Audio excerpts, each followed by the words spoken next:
ভবিষ্যৎ তারকাদের বাছাই করে বাংলাদেশের বয়স ভিত্তিক বিভিন্ন দলে নেওয়ার লক্ষ্যে আজ শুরু হয়ে গেল সেই কাঙ্ক্ষিত বাফুফে ট্রায়াল। প্রবাসী ফুটবলারদের মিলন মেলায় আজ মুখরিত হয়ে উঠেছিল জাতীয় স্টেডিয়াম। জামাল, হামজা, সমিতদের প্রেরণায় দেশমাতৃকার টানে লাল সবুজের জার্সি গায়ে জড়ানোর আকাঙ্ক্ষায় ৪৮ জন ফুটবলার এ ট্রায়ালে অংশগ্রহণ করে। তবে অধিকাংশ ফুটবলারই গরম আবহাওয়াকে কষ্টকর বলে অভিমত দিয়েছেন। তারা বলেছেন, গরম বাড়ছে আর বাড়ছে।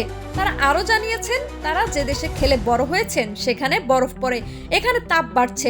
একজন বলেছেন, তিনি দেশে মাসখানেক আগে এসেছেন যাতে আবহাওয়ার সাথে খাপ খাইয়ে নিতে পারেন। তবে এত সব করার পরেও যদি তিনি দেশের হয়ে খেলতে পারেন, দেশের জন্য সম্মান বয়ে আনতে পারেন, সেটা তাদের জন্য বিরল পাওনা। তবে বাফুফেকে একটা বিষয় নজরে আনতে হবে যে কোনো প্রবাসী ফুটবলার যেন নিজেকে বঞ্চিত মনে না করে। সে যেন বুঝতে পারে, আমি এই ২০ জনের মধ্যে থাকার যোগ্য ছিলাম না। কারো জন্য যেন বাংলাদেশের ফুটবল পাগল সমর্থকদের রাস্তায় নামতে না হয়, যেরকমটা নামতে হয়েছিল ফাহমিদুলের জন্য। জয় হোক বাংলাদেশ ফুটবলের।